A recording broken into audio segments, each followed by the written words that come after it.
الامور، ولكن ان تقول الجزائر اغلقت ابوابها على المغرب، لا هي مفتوحه الابواب ومرحب بهم، ولكن مرحب بهم في اطار السياده الوطنيه.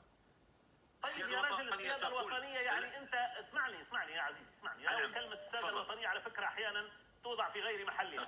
يعني لما ياتيك منتخب او فريق مغربي من الرباط مباشره الى قسنطينه، هو سيعتدي على سيادتك لا قدر الله مثلا؟ السلام عليكم وتحية لجميع الإخوان والأخوات أينما كنتم، إن شاء الله تكونوا بخير وعلى خير وفي أحسن الأحوال يا رب العالمين. الإنسان البشري الذي يعيش في الجزائر ولا كيشبه، نقدروا نقولوا الإنسان الحجري أو اللي عاش في العصر الحجري، ما تتناقش ما تتفهمش راسو بحال ديك التيمومة، داك اللي قال ليه ولو طارت معزة، المخ ديالو ولا بحال تحل وتخدا منه كاع الحاجه اللي لها علاقه بالعقل البشري الطبيعي، وتحطات فيه بحال ديك الشريحه اللي تتكون في التليفون كتعمرها كيف ما بغيتي، بروغراميه دافونس، يعني مسبقا اش خصك تقول اش خصك ما تقولش وصافي وسد.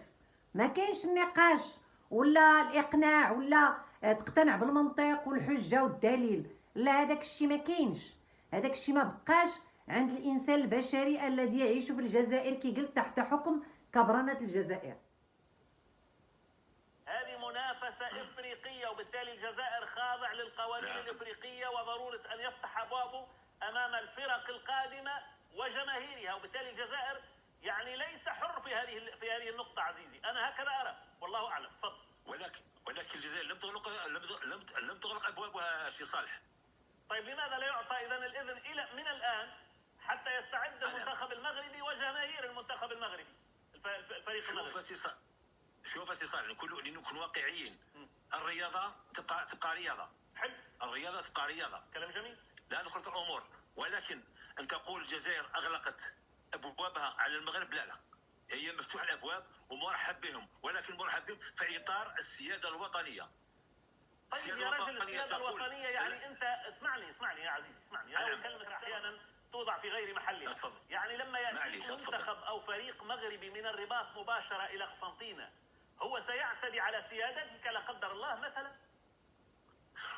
شو لا ما يعتديش، واحد يقدر يعتدي له عدوى شو هذه حاجه كيما هذه الشيخ صالح، حاجه كيما هذه ما دام الطرف الاخر انني مرحب بهم، باش يعني يقول كي هذا يبقى راي شخصي، فلربما اخطا في ما اوصف، ولكن هذه الطاقات اللي دارتها القياده المغربيه سيفولي ما تفهمش على الجزائر في ابراهيم توزد هكذا، في هذه هكذا، في لاكوب دو موند هكذا، لا كثروا بزاف على ما وصلهم.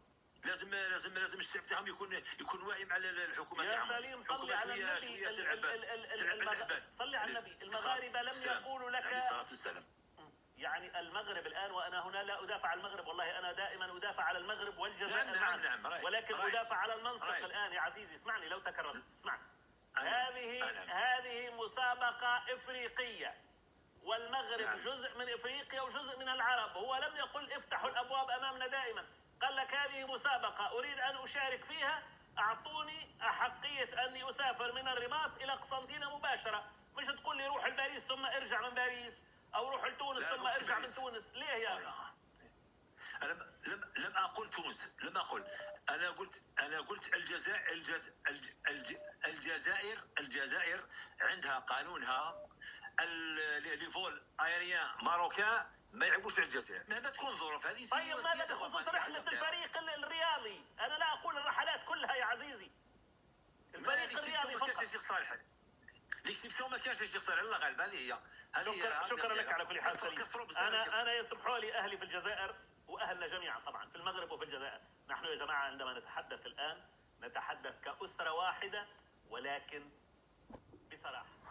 اذا كما سمعتم او كما يقول المثل الشعبي الشهير بحال اللي تيخوي الماء على الرمله، يعني هذا الاعلامي صالح الازرق ما خلى مع هذا السيد، هذا الانسان، هذا الكائن العجيب الذي يعيش في الجزائر، ما خلى معاه تيكلموا زعما بالمنطق وبالعقل وبما خلى، ولكن لا حياة لمن تنادي، لان كي قلت لكم الشريحه هنايا راه مبروغراميه والله غالب، داكشي اللي عنده مسكين في الدماغ ديالو حافظو خصو يقولو وسدات مدام ما خصوش يخرج على السطر.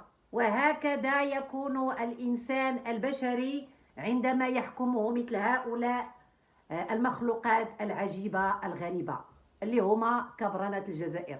ولا حول ولا قوة إلا بالله العلي العظيم. والسلام عليكم وإلى اللقاء في فيديو جديد. باي باي.